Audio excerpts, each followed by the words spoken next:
Oh, wow. Hey, guys, what's up? How's it going? How's it going? Okay, yeah, it's cool. Yeah, it's fine. It's good. Kind of okay.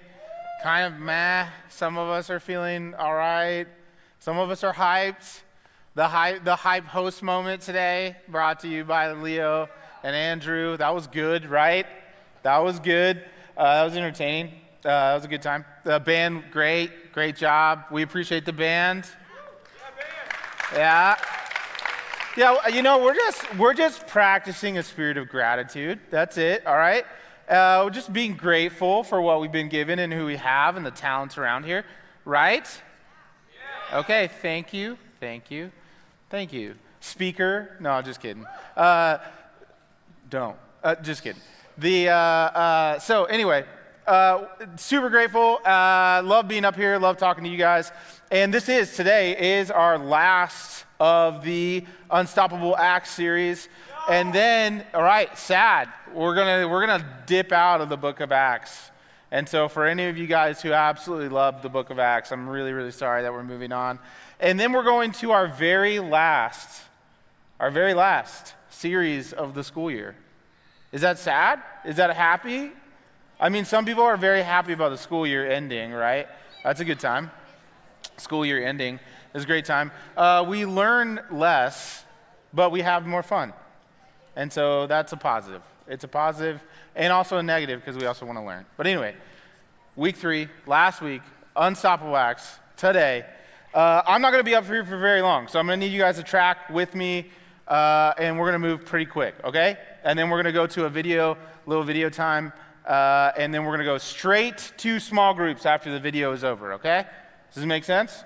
I just gave you a whole run through of what today's going to look like. All right. So last week, in order to go where we're going, I got to take you back. Last week, I went to one of the very first home games, of the Edwardsburg girls varsity soccer team game, all right? They won. They took home a dub. This is good. This is good news. There's 2 reasons why I went there. One was to support some of our students who were doing something great, fun. Got to see them on their talent on the field or pitch, if you want to call it that. It's important to soccer players that you call them the right terms, and everyone else. It's important. But also because my 6-year-old Kinley, who has just started for the very first time to play soccer. Right. It's been an interesting process, to say the least. So one of the reasons why I took her to this game is I was like, hey, you know what? This is a great opportunity not only to spend time with my daughter, but also because I can start to talk about the rules of soccer.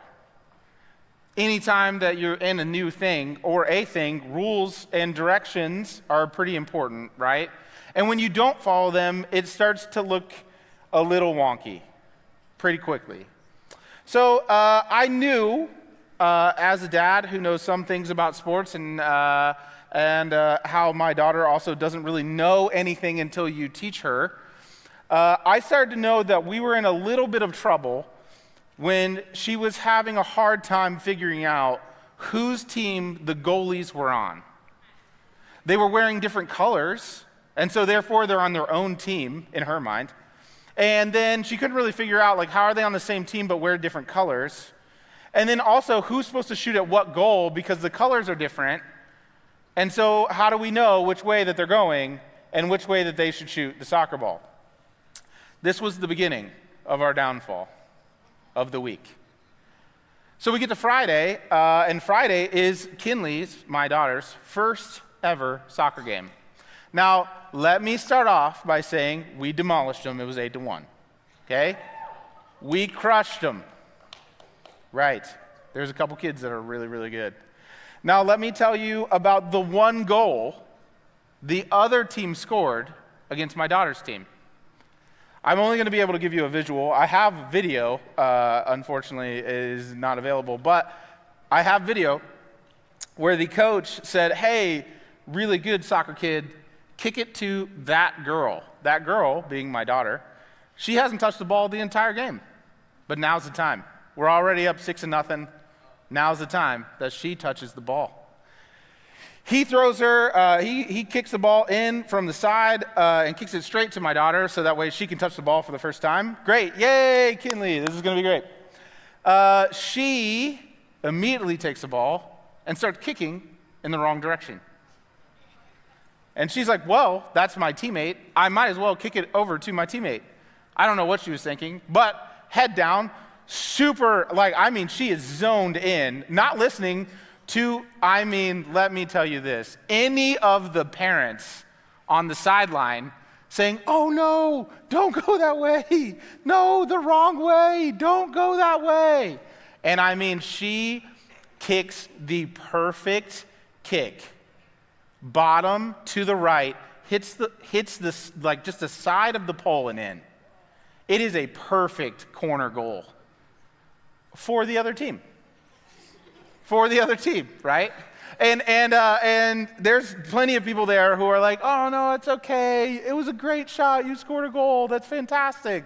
And on the video, all you can hear me doing is, oh no, oh no, oh no, right? Oh no.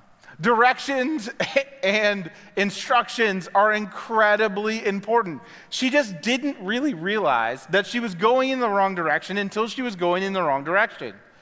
Until she scored on her own team. And then she had to be told later, hey, do you know what you did? She didn't even know what she did was wrong. She didn't even know. She didn't know the rules of soccer. And so today, we're actually going to start picking up in Acts 1:8, and that's going to be like an instructional guide to us on how we should live as Christians, okay? Now, keep in mind in this entire time, the actual quote that you should continue to tell yourself is from Uncle Ben in Spider-Man, where he says, with great power comes great responsibility, okay? With great power comes great responsibility. So when we pick up in Acts 1:8, but you will receive power when the Holy Spirit comes upon you, and you will be my witnesses, telling people about me everywhere, in Jerusalem, throughout Judea, in Samaria, and to the ends of the earth. Our great responsibility then, this tells us, our great responsibility, we will be Jesus' witnesses. We will be Jesus' witnesses.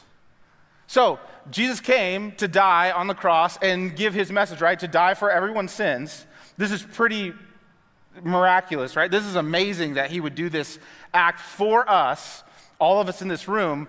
And his invite back to us is what? That we tell people about Jesus and what he's done. So it's not really like, hey, in order to follow me, here's what I would like for you to do. You know what I mean? Like all of us in this room have been in a situation where like a parent or a loved one or someone is like, hey, you should clean up your room. And we're like, yeah, should I? That's like optional though, right? Like you're kind of giving us an option. No. It's like a must. He's like, hey, in order to honor what I have done, here's what I'm inviting you into.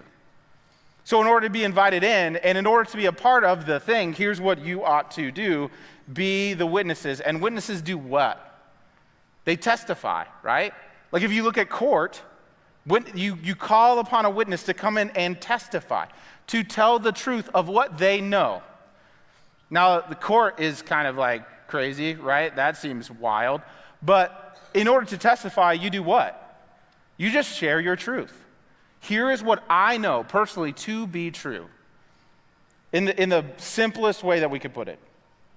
To the disciples, this plan seemed pretty impractical at best. So like if you're one of the disciples, you're probably looking around and be like, hey, Jesus, I don't know if you've caught on yet, but we usually don't do things right.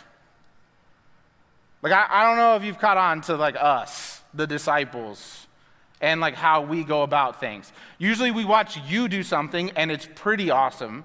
And then we go and do something and we're like, it didn't quite look like that, but like we tried.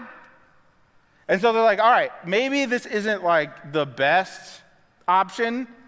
The plan is kind of dangerous, right? That God, Jesus, the one who never messes up, would put it in our hands to fulfill telling people about him. Inherently, that's a little bit of a dangerous plan You don't usually go from like your all-star player and give it to your weakest player and say, all right, they've got it. It'll be fine. Maybe. We'll find out. They were also being told to do something that seemed physically impossible because they didn't even know where the ends of the earth were. What are the ends of the earth? Flat earth? Or is it circular? Or is there like different worlds? Or what does that look like? Where are the ends of the earth? They didn't really know. They kind of made ends. They kind of made their own ends wherever maps had like been invented in that time, wherever they ended. But like ends of the earth is pretty wild. So here's the deal. Here's where we're gonna run through, and we're gonna work through this. So if you look back in, and you guys can leave Acts 1:8 up. So you can just put Acts 1:8 up. Acts 1:8. Wow. You can put it up, and then you guys can just leave it up. So where does this instructional passage of Acts 1:8 tell us to go first? Jerusalem. Thank you, sir. So first, we're going to go into this. I'm not going to write well. I'm going to tell you that right now. Yeah, that's fine. That's fine. That's fine. What? Did I spell wrong? No. I think it's fine. All right. So here we go. So first, where we should go is Jerusalem. So this means a lot more to the people at that time than it does now, but we're going to correlate it and we're going to make it mean a lot to us now. So if you go to Jerusalem first, this is the people the most familiar with you, the people who you know the most, in and out. They are your friends, your family, like you know them. So when you go to tell the people about Jesus in your life, this is probably the easiest circle, right? Usually it's the easiest circle. Sometimes it's not. For some of us in this room, like, hey, the fact of like telling people who are close to me in my family or whatever, like to tell them about Jesus is hard. They don't really believe. They don't really think the same way. But usually, for the most part, the people that we talk to about everything, this is included in the everything, right? This is another thing. So Jerusalem is like, all right, this is the people that we should tell about everything. If we don't start right where we are, there's a good chance we won't start at all. So we have to start right here. Or in some other terms around here at Granger, we like to say impact circles. Maybe it's your 2 or 3 people that you should be working on and talking to and inviting into your story. Also, they will be in, where's the next place that it tells us to go? Judea. Oh, that was good, man. I mean, this is the best part about instructional videos or like verses is that it's right there. And then you sound really smart, but all you're doing is reading, which is incredible. Action's way harder, right? So Judea, which is a little bit harder. So like for us, this would be like our community. The people who are around us and like we know them and we kind of know who they are, but they're more like acquaintances, but like we know what to expect. So like some of it's like maybe we go to the same school. If you're from Edwardsburg or you're from Penn, you know what other people from Edwardsburg or Penn are like, or whatever school you go to. If you're homeschooled, you get around another homeschooler and you're like, hey, we know what homeschool is like. We know. We're aware. Sometimes this looks like people's race. Like we know what it's like when you're around someone else, like culturally, that it's like, hey, we know exactly what our lifestyle is kind of like. Some sort of connection point, right? Some sort of connection point. Judea is like, hey, I know what to expect. This is easy. Maybe it's socioeconomic. So like you live in a rich people area. If you go to another rich people area, this feels kind of comfortable. You might not know what is comfortable, but you know, hey, these people are kind of comfortable. Then the next circle is what? Samaria. Thank you. This guy's group right here is just crushing it, dude. All right. So this next one is Samaria. All right. This is, if the first one was comfortable, this one is uncomfortable. See, you know who these people are. You know who they are. You know exactly what they're about. You know like where they're from. You know the city that they live in. You might know the family dynamics, whatever. You might know that like I'm a poor person, they're a rich person, I don't know, whatever you would say, right? Whatever you'd say. Whatever you would think makes you uncomfortable, that's the people right here. Like, I know that if I get in that kind of circle, I don't really know what to do. I don't know what to do. And I'm kind of uncomfortable going around them.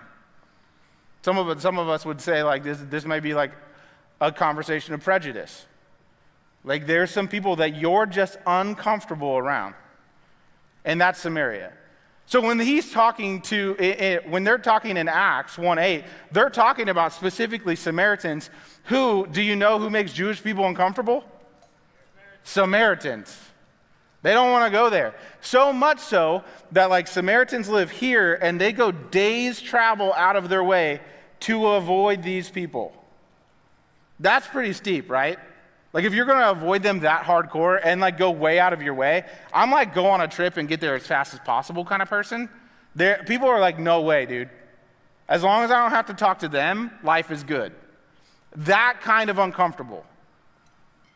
And so you have to be real with yourself of like, okay, who makes you uncomfortable? Who makes you uncomfortable?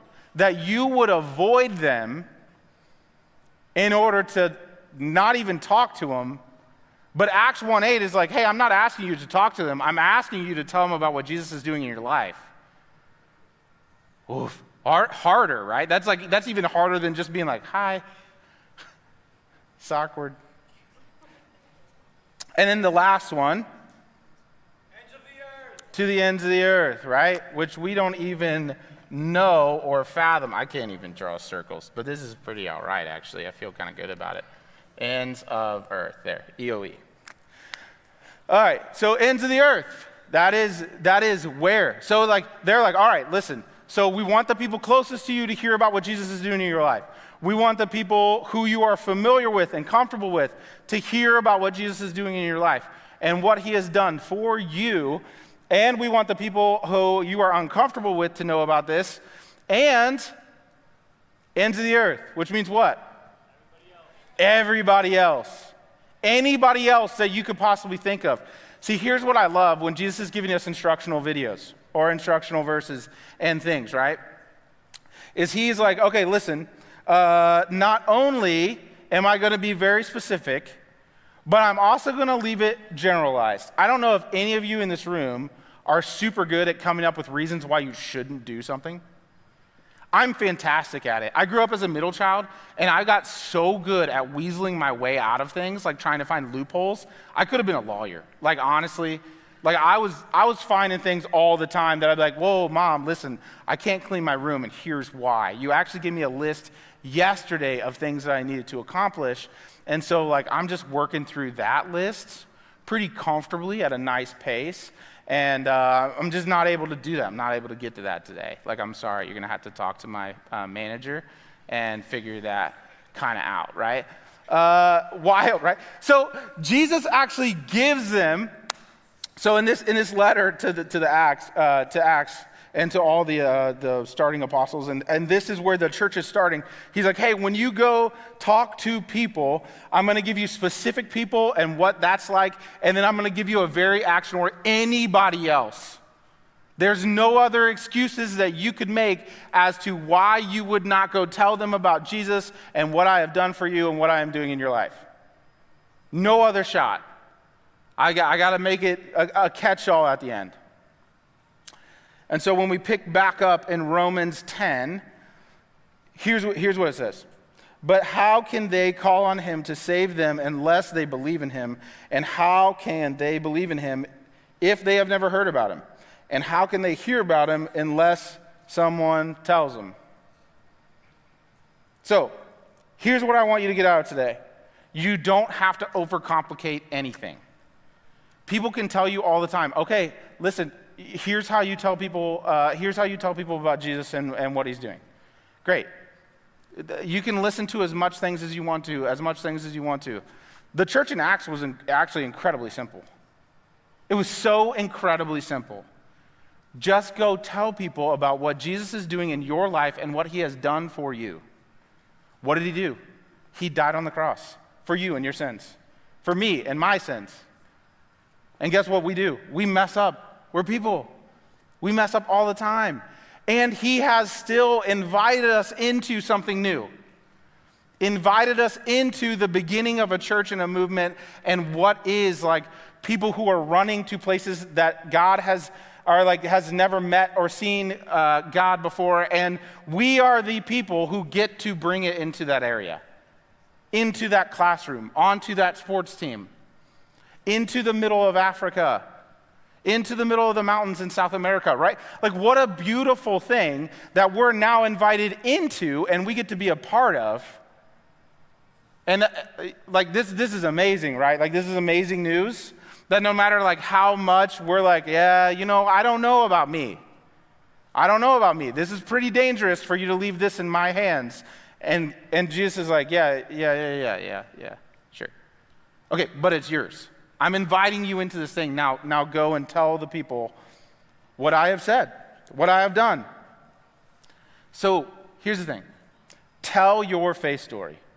Whatever it looks like, tell your faith story. Some of us in this room have been through incredible hardships and incredible things that are like, dude, I cannot believe, I'm so sorry that that's happened to you. And Jesus has helped bring you out of the pit, right? Bring you out of that. Maybe that's family stuff. Maybe that's stuff with your parents. Maybe that's stuff with your friends. Maybe that's stuff with school. I don't know. It could look like anything. Some other people in this room, hey, I just want to encourage you, like, if you're one of the people in this room where you're like, I don't really want to tell my faith story because it's boring. Like, I just grew up and my parents like loved Jesus and now I love Jesus and like I've always known him, and so telling people is just kind of boring. There's no crazy like come to Jesus moment. There's nothing crazy like that. Like, I've just always known God. Hey, I just want to say, like, share that. It's rare. Like, we associate rarity with value, right? Rarity with value. And so how valuable is your story that you're like, hey, I've walked the straight and narrow and I've been close to Jesus for a long, long, long time. And that, guess what? I'm going to tell you, is incredibly difficult. It's incredibly difficult. And I don't hear that story and testimony as much as I hear, hey, I was really far away from God. I was really far away from Jesus. And I got knocked around and I hit rock bottom. And he helped pull me out of it. I hear a lot of those. Not that those aren't valuable. Like, Jesus does redeem crazy, awesome, weird stories. All I'm saying is your story of following Jesus this long and being this faithful and this committed, that is just as valuable. So, you'll hear me say that all the time. I'll always say that. So, if you're struggling with a way to tell your story, I'd suggest breaking it into 3 chunks, right? What my life was like before Jesus, how I met Jesus, and what my life has been since I met Jesus. What my life has been like since I met Jesus. And share what you're learning. And so for the rest of this, like I said, right after this video, you guys can go straight to your small groups. Like, nobody has to tell you. You can just go there. So it ends, go to your groups. But for the rest of this time, just check out this video of some friends sharing what Jesus has done in their life.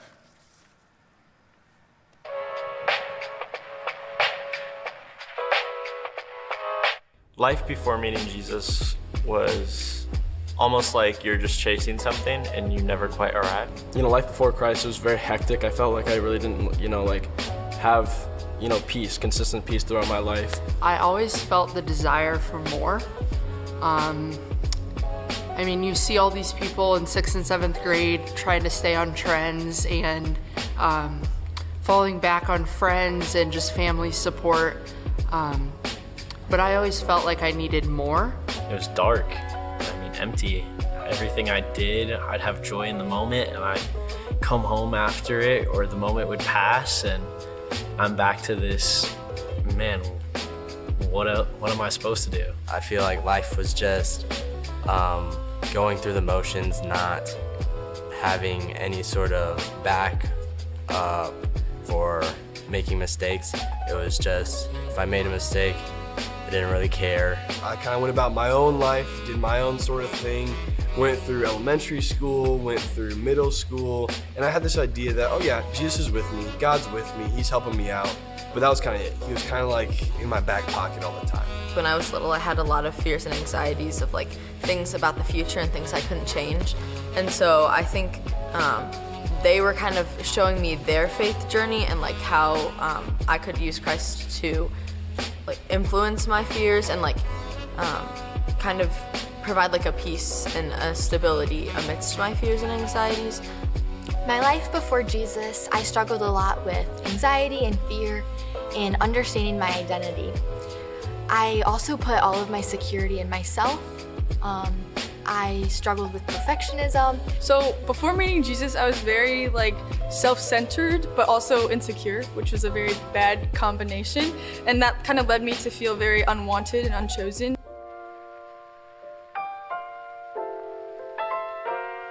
Last summer, I had really injured my hip at that point. I had previously injured my back. And so I started reading my Bible more and more, and I started from the beginning, and I had been making headway and doing all this reading. And that's kind of where my faith has really started to take off most recently. Yeah, so it was middle school camp. So we go in there and they start playing songs, and Pastor Mark Beeson was talking, and it was so convicting. And like immediately I just started bawling. Like I just didn't think I was the person I was before that. So, being able to shift, with God to a new person, new made is, it's definitely been a blessing for me in my life. And I met Jesus in the most tangible way during that first commitment night. Everything that I felt, hopeless and scared, really scared, just completely felt freed. There's freedom in Christ, and I truly felt that that night. Middle school camp going into 7th grade, I got to listen to Papa B in one of his final few camps, and he just gave that message of God's with us and God wants a relationship with you. And I'd never really thought of a true relationship. I thought God was just kind of an overseer. And getting to hear Papa B's message, that's when I realized God wants a relationship with me. Jesus wants a relationship with me. Middle school camp during 7th grade, and I was able to actually feel the feeling of how much Jesus loved me and how he had died for me because of that love. The song "Oh Come to the Altar" came on, and I just like felt God calling me like, this is your next step to like fully surrender to me. And you've heard these things and you believe them, but like, how do you like truly let me into your life? My brother and sister-in-law invited me to a service here at Granger. And it was the most God-orchestrated timing because this service was an all-in service. And so there's a big cross on the stage, and you could nail your name to it if you were giving your life to Jesus. And just sitting in that service, everything clicked. First year, we talked a lot about how personal God is and how powerful he is. And I remember during commitment night, we had some time to be very intentional with Christ and be very conscious of communicating with him and being personal back. And I remember getting very much like a very strong sense of God being with me wherever I was. Back when I was in middle school, going through GSM, my older brother had just passed away. And that just really took me by surprise. It wasn't anything you could ever prepare for. I had gone to church, I had done all the things that a Christian is supposed to do, but to me it felt more like a religion. After my brother passed away, it really showed me that I needed to have a relationship with Jesus. And so in my 6th grade middle school camp, I gave my life to Christ for the first time.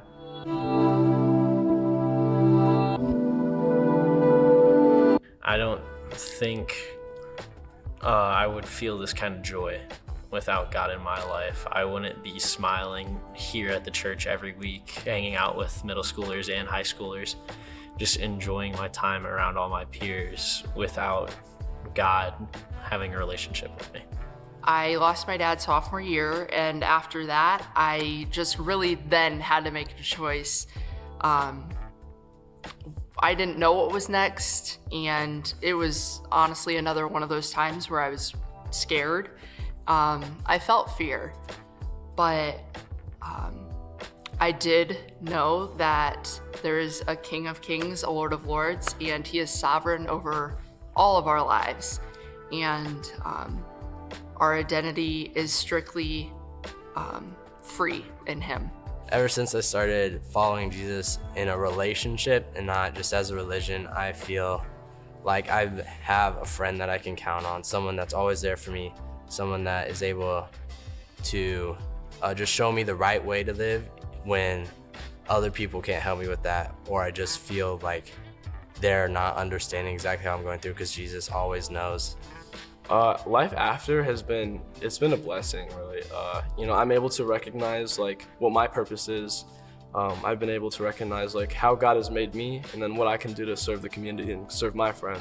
My life has completely changed since following Jesus. I no longer live in fear and anxiety because I know that I follow a trustworthy God who has my life in his perfect hands. But also, like, sometimes in my life, it's been just a period of waiting to hear the next step that he has for me, or even just like small things, like making your faith your own, especially as, we go into college and times in our life that like we don't have the same faith community. So just trusting in him no matter what. So after camp, I discovered the love that Jesus has for me, and I really wanted to pursue him the way he's pursued me my entire life without me even realizing it. And so kind of just making up for that time of me not knowing. Since then, I've definitely dived into my faith through the different acts and stuff like that. I do a lot of leadership at church, and I like to talk about God to my friends and my teammates and my family, and my family's working with me at church, and it's really great and fun. And I focus less on myself in different situations, and I love to talk to others, and I'm more observant and able to look towards other people. The fulfillment and the satisfaction, the emotion that you feel behind it, it's just nothing compares. I have a different way of just looking at the world, a different lens that I look through every morning when I wake up. I'm just thankful for that day. I don't have to worry about tomorrow because I know Jesus has me. I don't have to worry about all the things of this life because they don't have any hold on me anymore. Some next steps I've been able to take are I'm actually leading a life group for high school boys and college boys at my house on Fridays. And it's a great space. We have food, we have fun, and I get to engage in that purpose God called me to, of teaching and leading other people. It's just incredible to see that when we give God control, just to be able to see what he's able to do with him when we're willing to give him the yes. And after giving him my yes, I can't believe I'd ever go back.